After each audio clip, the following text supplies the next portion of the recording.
Parliamentary system, संसदीय प्रणाली, संसदीय व्यवस्था हमारे यहाँ पाई जाती है। ठीक है, तो क्या कोई इसके बारे में बेसिक बात बताएगा?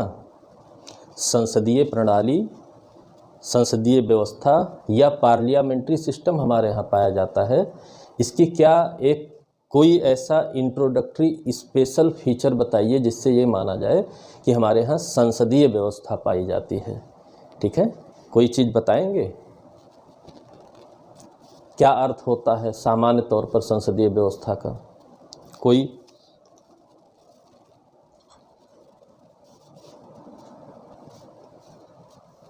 बताइए। उलझन भरे मैं दसियों बात बता सकता हूँ जिससे आपको लगेगा कि ऐसे कैसे हो रहा है, या आपने भी पढ़ रखा है तो उलझन हो जाएगी, एक समस्या उलझ जाएगी कि संसदीय प्रणाली है भारत में या नहीं है। है में दिखती है, संसद आपकी स्थापित है, मेंबर ऑफ पार्लियामेंट हैं तो तमाम मेंबर्स हैं, सिस्टम भी हमें दिख रहा है। जनरल इंट्रोडक्शन में हम गवर्नमेंट में एग्जीक्यूटिव, लेजिस्लेचर और जुडिशरी के रूप में हमने पढ़ा है, हर एक चीज़ हमने पढ़ा है। क्या एक स्पेशल फीचर होता है पार्लियामेंट्री सिस्टम का, इसको जानना पड़ेगा। ठीक, आपके यहाँ अगर लिखता है, क्वेश्चन आ जाए कि भारत में संसदीय प्रणाली पाई जाती है, स्पष्ट करें, तो क्या लिखेंगे बताइए? भारत में संसदीय प्रणाली, पार्लियामेंट्री सिस्टम पाया जाता है, स्पष्ट करें। ठीक है, एक्सप्लेन करें, कुछ भी लिखे तो आप क्या बताएंगे? कोई बात? कोई बात? What is the parliamentary system? Parliamentary system क्या है?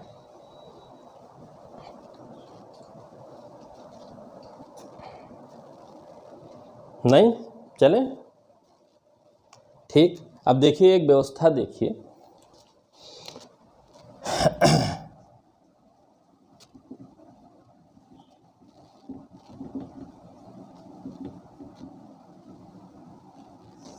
भारतीय संविधान हम पढ़ रहे हैं। ठीक है, इस इंडियन कॉन्स्टिट्यूशन में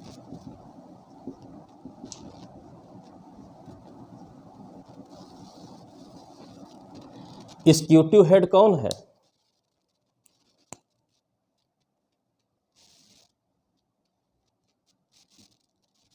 कार्यपालिका प्रमुख।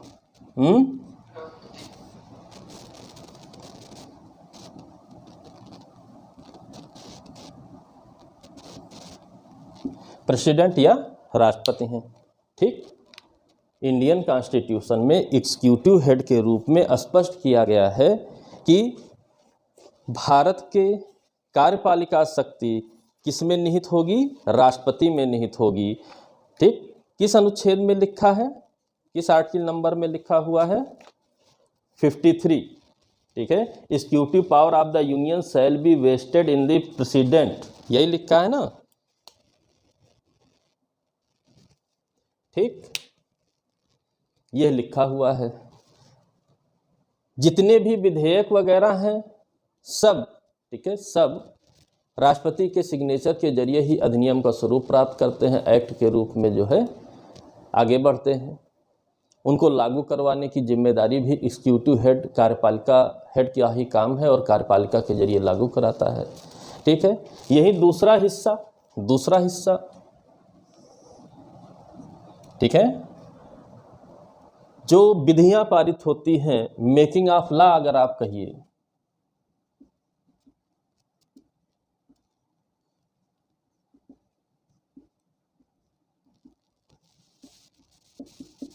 विधि निर्माण का जनरली काम किसका है? विधि लेजिस्लेचर कहेंगे।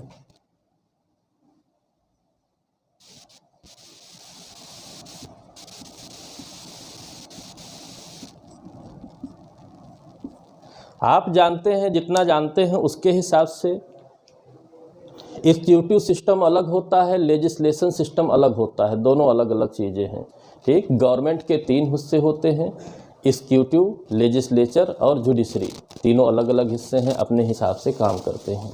ठीक, अब बात आई शुरुआत में जब आप फेडरलिज्म पढ़ रहे थे, तो फेडरलिज्म में जब सेंट्रलाइजेशन की बात चल रही थी, इंडियन कॉन्स्टिट्यूशन के अकॉर्डिंग नहीं, जनरल इंट्रोडक्शन जब हम ले रहे थे, तब एक बात आई थी कि प्रेसिडेंशियल सिस्टम भी होता है, राष्ट्रपतीय शासन का सिस्टम भी होता है, एकात्मक सिस्टम भी होता है, उसी तरीके से डिस्ट्रीब्यूशन ऑफ पावर्स भी होता है। तो विधि बनाने की शक्ति दे दी गई विधायिका को, विधियों को लागू करने की शक्ति दे दी गई इस एग्जीक्यूटिव को, ठीक है। अब बात आई कि कैसे बैलेंस हो, क्या हो, कैसे हो, कोई ना कोई व्यवस्था बनानी ही पड़ेगी। तो व्यवस्था बनाएंगे तो किस प्रकार बनाएंगे, उसी को संसदीय प्रणाली कहा गया, उसी को संसदीय प्रणाली कहा गया। तो संसदीय प्रणाली की एक छोटी सी परिभाषा है, ठीक है, संसदीय प्रणाली की, पार्लियामेंट्री सिस्टम की एक छोटी सी परिभाषा है। वो परिभाषा में ही सारी बात कही गई है, ठीक है, उस परिभाषा में ही सारी बात कही गई है। और वो परिभाषा है क्या, ठीक है, where executive derives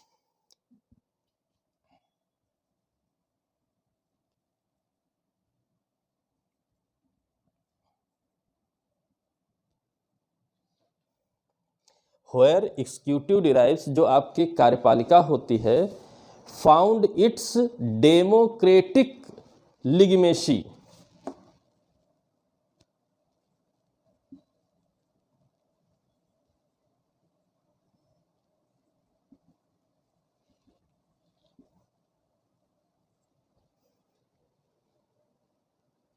from legislature,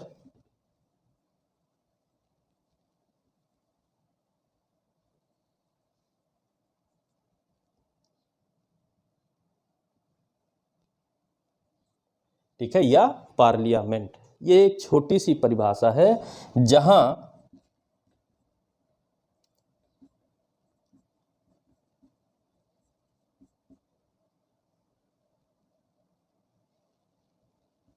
जहां कार्यपालिका अपनी लोकतांत्रिक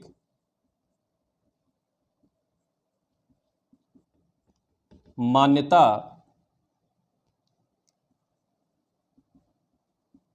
विधायिका से प्राप्त करे,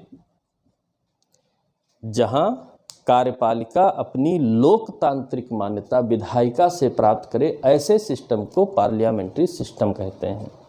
अब इसी एक लाइन में सारी बातें आपकी हैं, इसी एक लाइन में सारी बातें हैं। क्या समझ रहे हैं, क्या समझ रहे हैं, बताइए, क्या समझ रहे हैं?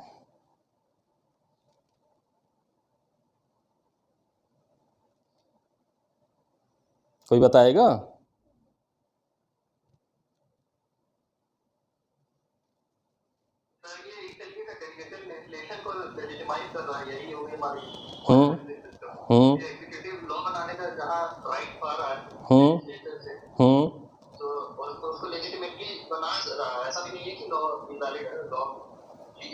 हाँ, कहने का मतलब है एक बहुत सिस्टमेटिक, जानिए कई तरीके के यहाँ से प्रश्न आ सकते हैं, ठीक। इसीलिए आप लोगों से मैंने पूछा, ये एक ऐसा पार्ट है, यहाँ तो हम सतही तौर पर निकल रहे हैं, ठीक है, मे बी इसका फुल टॉपिक भी आपका रहेगा। यहाँ तो एक बेसिक फीचर के रूप में, स्पेशल फीचर के रूप में हम इंडियन कॉन्स्टिट्यूशन के अकॉर्डिंग पढ़ रहे हैं। बट ये एक इंडिविजुअल क्वेश्चन भी है कि पार्लियामेंट्री सिस्टम होता क्या है, ये एक इंडिविजुअल क्वेश्चन भी है, ठीक। एक सीधी सी बात है कि हमारे यहाँ रूल ऑफ लॉ की बात है, बहुत जगहों पर रूल ऑफ लॉ की बात है, और उसके लिए एक एक सिस्टम कोई ना कोई बनाए जाते हैं। अब सिस्टम्स जो बनाए गए, ठीक है, अब हमने फेडरल सिस्टम को अपनाया, ठीक, सिंगल सिस्टम को नहीं अपनाया, एकात्मकता को नहीं अपनाया, हमने फेडरल सिस्टम को अपनाया। फेडरल सिस्टम में एक विशेषता बताई गई कि पावर्स का डिस्ट्रीब्यूशन किया जाएगा, पावर्स का डिस्ट्रीब्यूशन भी हमने कर दिया, ठीक। जनरली चर्चा होती है सेंट्रल गवर्नमेंट और स्टेट गवर्नमेंट में, वो अपनी जगह की बात है, बट इंडिविजुअल तमाम एजेंसीज हैं जिनमें भी पावर का डिस्ट्रीब्यूशन किया गया, ठीक है। राष्ट्रपति को कहा गया कि राष्ट्रपति एग्जीक्यूटिव हेड होता है, अच्छी बात है, ठीक। विधि बनाने की शक्ति लेजिस्लेचर को दे दिया गया, पार्लियामेंट को दे दिया गया, वो विधि भी बना रही है। फिर पार्लियामेंट को एक्सप्लेन करते समय बताया गया कि president plus Lok Sabha plus Rajya Sabha, ये तीनों मिला करके हमारे यहाँ पार्लियामेंट का निर्माण होता है। अब बात आई, हर बात तो लिख दिया गया लेकिन रिलेशनशिप अगर आप नहीं समझ पाए, ठीक, तो यहीं पर हिडन बहुत से क्वेश्चन हैं।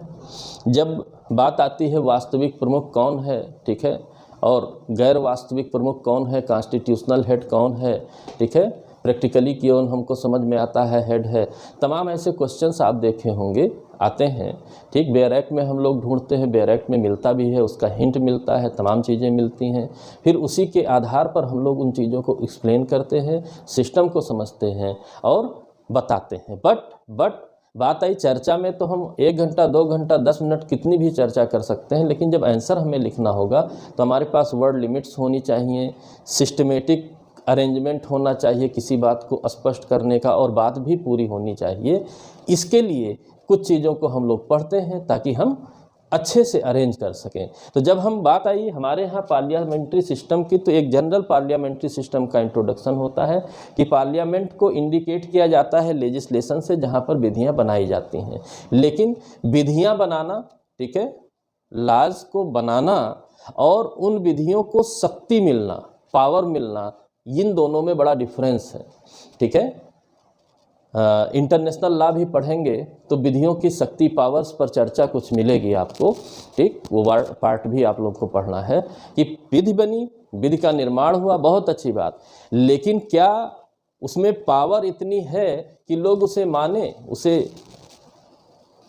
यूज करते हुए रूल ऑफ लॉ को स्थापित करें, तो उसमें भी कुछ बातें आती हैं। तो बहुत लंबा चौड़ा इसका एक्सप्लेनेशन है, उतने लंबे चौड़े नहीं जाना है। एक जनरल इसी की एक परिभाषा बनती है कि जहाँ पर भी एग्जीक्यूटिव डिराइव्स को, ठीक है, एक सिस्टम मिले, एक मान्यता मिले, एक वैधता मिले, लिगमेसी मिले, लेजिस्लेशन के जरिए, जो आपके यहाँ विधायिका है उसके जरिए, तो ऐसे सिस्टम को पार्लियामेंट्री सिस्टम कहा जाता है, ठीक। अब देखिए पार्लियामेंट्री सिस्टम ब्रिटेन से हमारे यहाँ लिया गया, तो ब्रिटेन में अभी भी राजा ही है, ब्रिटिश क्राउन ही हेड है ब्रिटेन का। अब ब्रिटिश क्राउन हेड तो है लेकिन राजा जैसा हेड नहीं है, बल्कि वो कैसा हेड है, उसको अपनी शक्तियों का उपयोग करने के लिए लेजिस्लेशन का सहारा लेना पड़ता है, लेजिस्लेचर का सहारा लेना पड़ता है। क्या ऐसा कुछ है? विधायिका का सहारा लेना पड़ता है। वैसे ही हमने क्राउन को मान्यता न देते हुए प्रेसिडेंट नामक एक जो है पद की स्थापना की, एक एजेंसी की तरह वर्क करता है, और प्रेसिडेंट को शक्तियाँ, जैसे लिखा है 53 में 2 बातें लिखी हैं कि पावर वेस्टेड होंगी जो है प्रेसिडेंट में, साथ ही साथ ये लिखा है यूज ऑफ पावर के लिए लिखा हुआ है, ये अपने अधिकारियों, ऑफिसर्स की सहायता से इसको यूज करेगा। तो वो ऑफिसर्स कहाँ मिलते हैं? वो ऑफिसर्स हमें पार्लियामेंट्री सिस्टम में मिलते हैं। यानी कि यूज ऑफ पावर जब प्रेसिडेंट लेजिस्लेशन से जुड़े हुए या लेजिस्लेचर सिस्टम से जुड़े हुए लोगों की सहायता से करता है, तो इसी को क्या कहते हैं? पार्लियामेंट्री सिस्टम कहते हैं। और इसी को कहे कि जो है लिगमेसी प्राप्त करता है, वैधता प्राप्त करता है विधायिका के माध्यम से। यानी कि विधि बनाने की डायरेक्ट शक्ति नहीं दी गई, डायरेक्ट पावर नहीं दी गई है जो हेड है, बल्कि उसमें दूसरे तरीके से एक सिस्टम अपनाया गया, पूरी प्रणाली अपनाई गई कि लेजिस्लेचर लॉ का निर्माण करेगा और उस लॉ को ये अपने सिग्नेचर द्वारा मान्यता देते हुए काम को आगे बढ़ाएगा। खुद ही विधि नहीं बनाएगा, खुद ही जो है तमाम चीज़ें नहीं करेगा। तो ये क्या है, कैसा सिस्टम है? यही है पार्लियामेंट्री सिस्टम।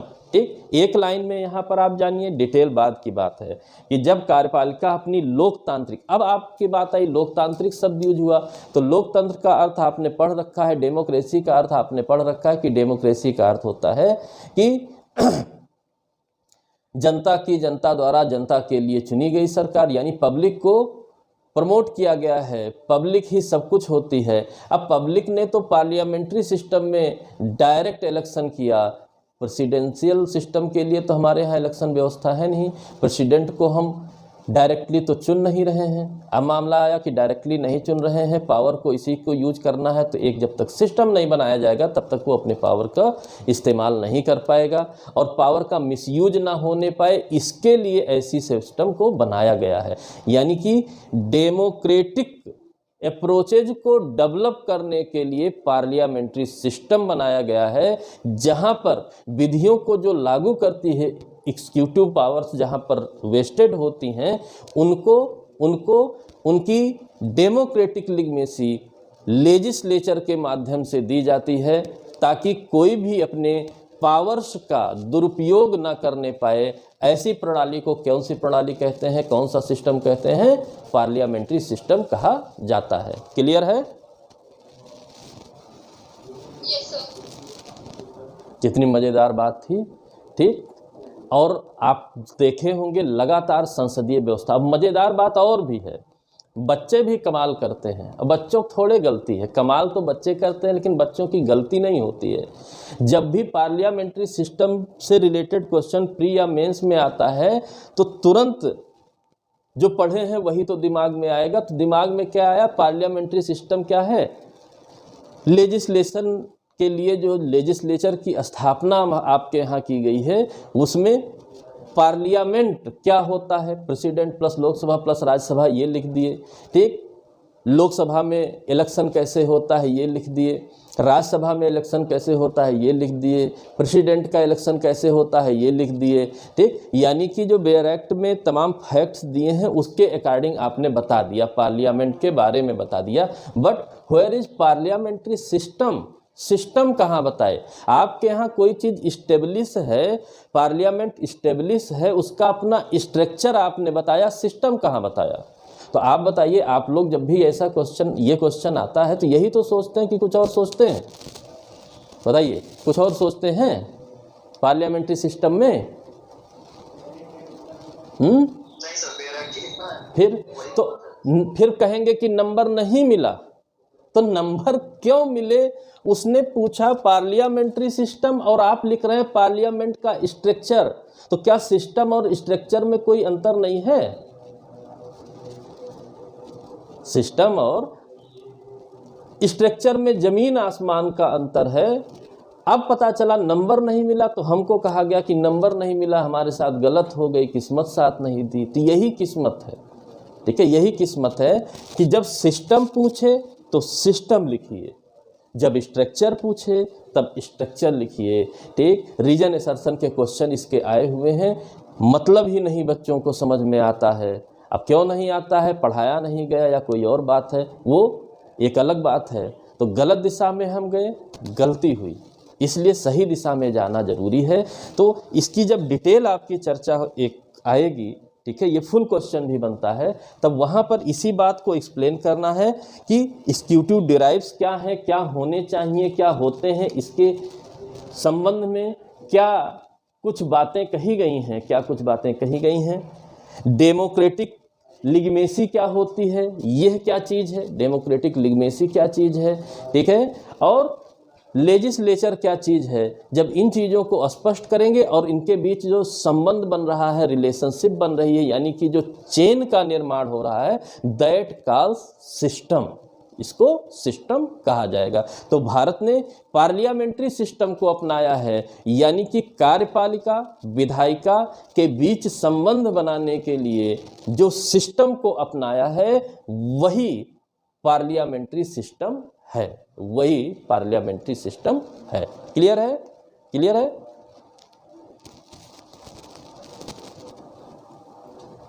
इसमें इन बातों को जानना जरूरी था, ठीक। इसको फिगर को थोड़ा सा ऐसा भी बना सकते हैं आप, थोड़ा सा जोड़ लीजिए, ठीक है।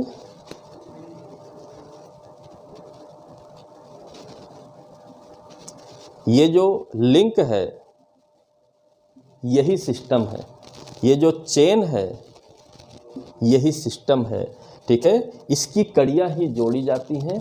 अब जब एक दूसरे से बंधन युक्त हो गए तो ना ये मिसयूज कर पाएगा, ना ही लेजिस्लेचर मिसयूज कर पाएगा। तो व्यवस्था को समझिए, किसी की मोनोपोली ना होने पाए, कोई यहाँ भारत में हिटलर ना बनने पाए, अपने हिसाब से व्यवस्थाओं को ना बना सके, बल्कि अब बात आई, ठीक। अब देखिए छोटी सी और बात जोड़ लीजिए, जो लोकतांत्रिक मान्यता की बात कही गई है, डेमोक्रेटिक लिगमेसी की बात की गई है, इसके लिए भी प्रश्न बनता है कि आखिर यह बात क्यों कही गई, ठीक। तो बहुत सिंपल सा जवाब है, हम भारत को लोकतांत्रिक देश बनाएंगे, ये संविधान की उद्देशिका है।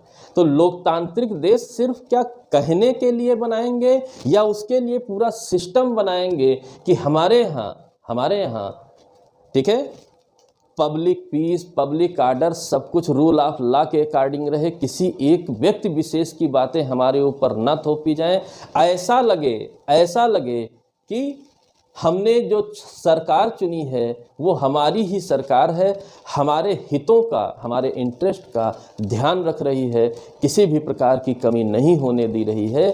ठीक है, कॉन्स्टिट्यूशन में वेस्टेड जो पब्लिक इंटरेस्ट हैं उनको टॉप पर रख रही है।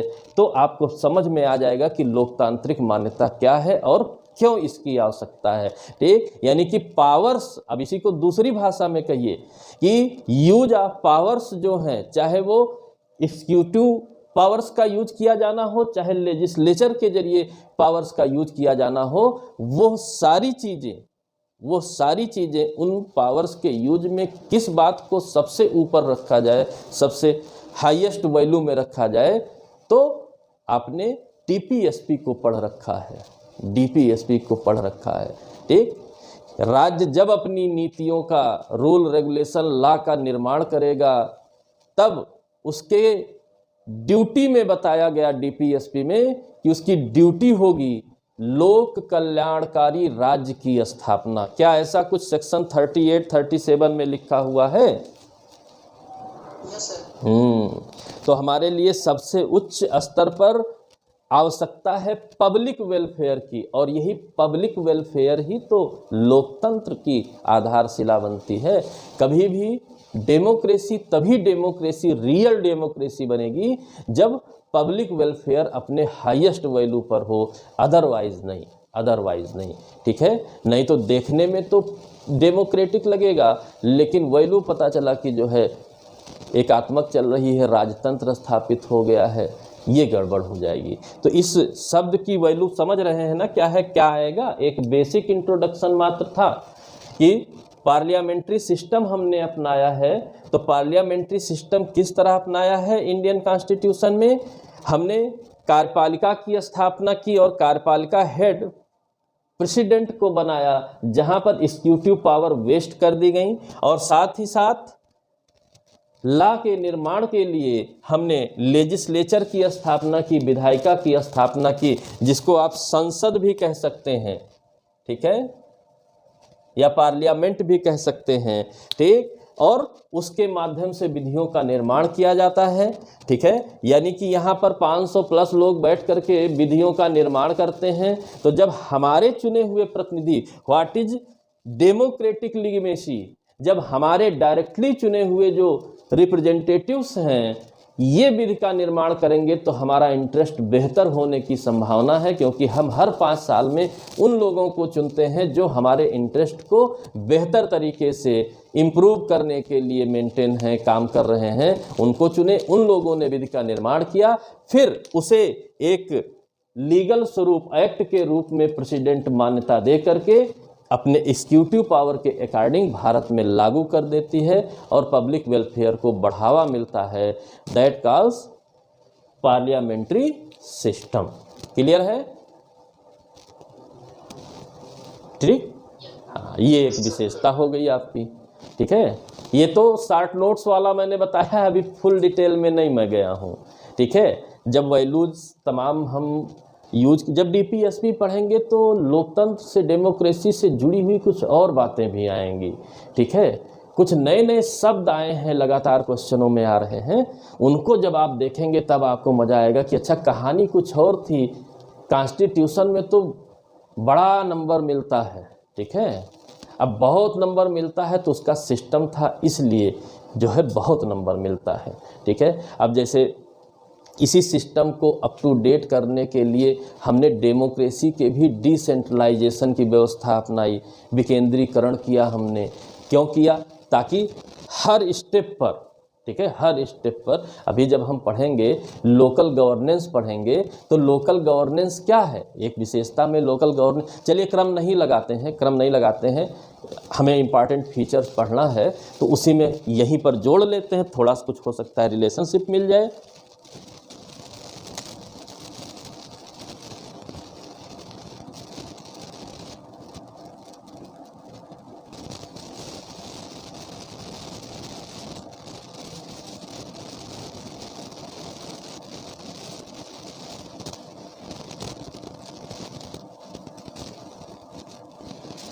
क्या भारत में स्थानीय शासन व्यवस्था है, लोकल गवर्नेंस है? पंचायती राज की हम बात करते हैं, बिल्कुल है। अगर एक लाइन में कहना हो इसके विचारधारा, ठीक है, ये कौन सी विचारधारा से आया लोकल गवर्नेंस, स्थानीय सुशासन, तो क्या कहेंगे?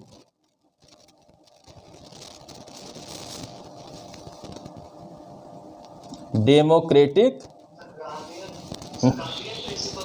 ग्रामीण नहीं कहेंगे, ग्रामीण, हाँ गांधी जी का था, हाँ गांधीयन थॉट्स में आता है।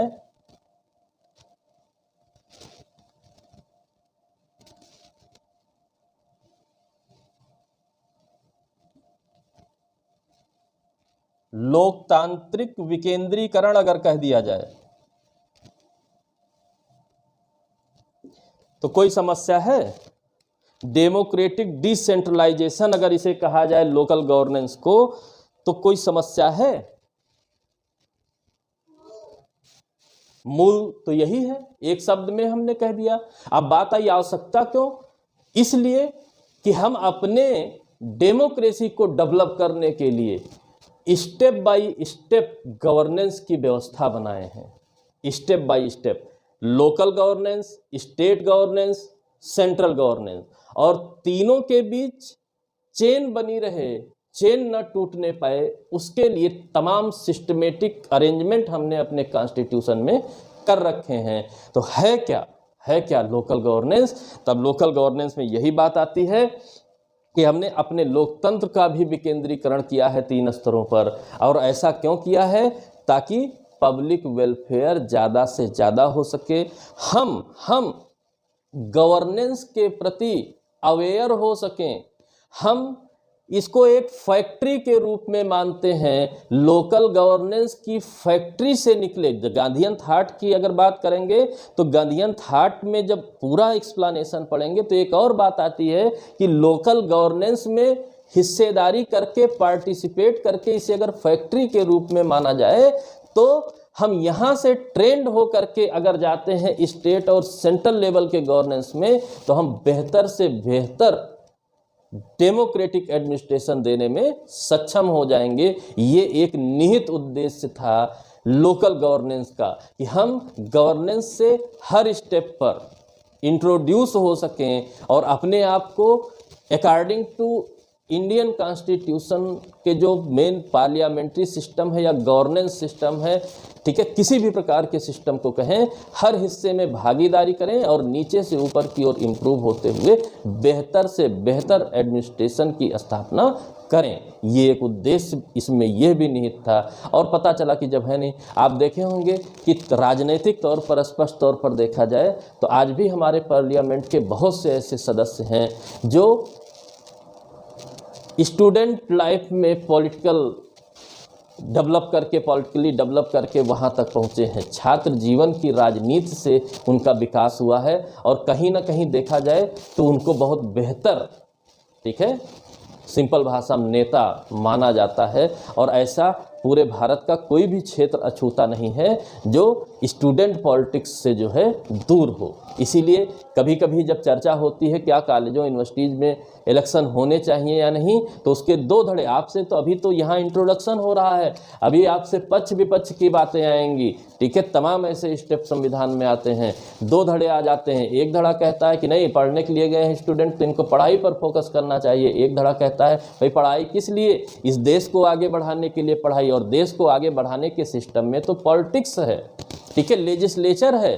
तो अगर ये आज अपने अध्ययन के दौरान प्रैक्टिकली पॉलिटिकल इशूज में भी इन्वॉल्व हो करके इंटरेस्ट क्या होते हैं, ठीक है, स्टूडेंट के, पब्लिक के, अगर इसको सीख करके वहाँ जाते हैं और उन्हीं में से कोई डॉक्टर इंजीनियर बन गया, कोई IAS बन गया, अपनी जगह की बात, अगर उन्हीं में से कोई नेता बन करके पार्लियामेंट तक पहुँचता है तो वो बेहतर एडमिनिस्ट्रेशन देगा। 2 पक्ष में इसमें वाद विवाद होता है। आप देखे होंगे यूनिवर्सिटीज़ के इलेक्शन का एक विशेष महत्व है, कॉलेजेस के इलेक्शन का एक विशेष महत्व है। ग्रेजुएशन लेवल से शुरुआत होता है, ठीक है, 10+2 लेवल पर कोई बात नहीं, उसके बाद ही इसके प्रारंभ होता है। एक फैक्ट्री के रूप में प्रारंभ होता है ताकि बेहतर से बेहतर, ठीक है, मेंबर्स को चुना जा सके अपने लेजिस्लेचर के लिए। ये बात सोचे थे कि नहीं? प्रश्न आया हुआ है, ठीक।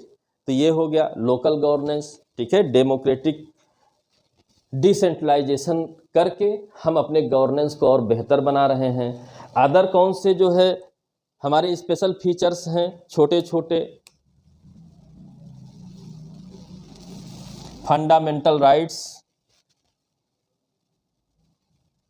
ठीक, डिटेल कई बार चर्चा हुई इसकी, डिटेल तो फंडामेंटल राइट्स में पढ़ना है, बस एक शब्द यहाँ जान लीजिए, ये नेचुरल राइट्स हैं, मानव होने के नाते उन्हीं को प्रोटेक्ट कर दिया गया है संविधान के अंतर्गत, ताकि सब में सिस्टम वही आएगा, पब्लिक वेलफेयर हो सके, पब्लिक इंटरेस्ट खोने ना पाए उसको और इम्प्रूवमेंट ही होने पाए। तो क्या एक फंडामेंटल राइट्स, ठीक है, उसके रूप में जो नेचुरल राइट्स हैं उनको यहाँ पर प्रोटेक्ट करके संविधान ने अपना एक स्पेशल फीचर बनाया कि नहीं बनाया? बनाया, ये हो गया, ठीक है, स्पेशल फीचर है।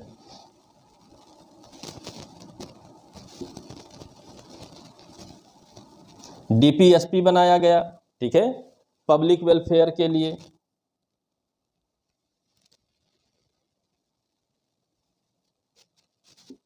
ठीक है, यानी कि कहने का मतलब यह है कि राज्य को संविधान ने ही डायरेक्शंस दिए कि जब आप विधि का निर्माण करेंगे, रूल रेगुलेशन का निर्माण करेंगे, तो किन बातों को प्राथमिकता में, ठीक है, प्राइमरी तौर पर ध्यान में रखेंगे, ताकि लोकतांत्रिक जो हमने एक संकल्प लिया है कल्याणकारी राज्य की स्थापना, तो वेलफेयर स्टेट की स्थापना हो सके, इसके लिए डीपीएसपी बताया गया। कुछ भूल गए थे तो बाद में 76 में जोड़ा गया, ठीक है, फंडामेंटल ड्यूटीज़, जो सिटीजन्स की फंडामेंटल ड्यूटीज़ हैं।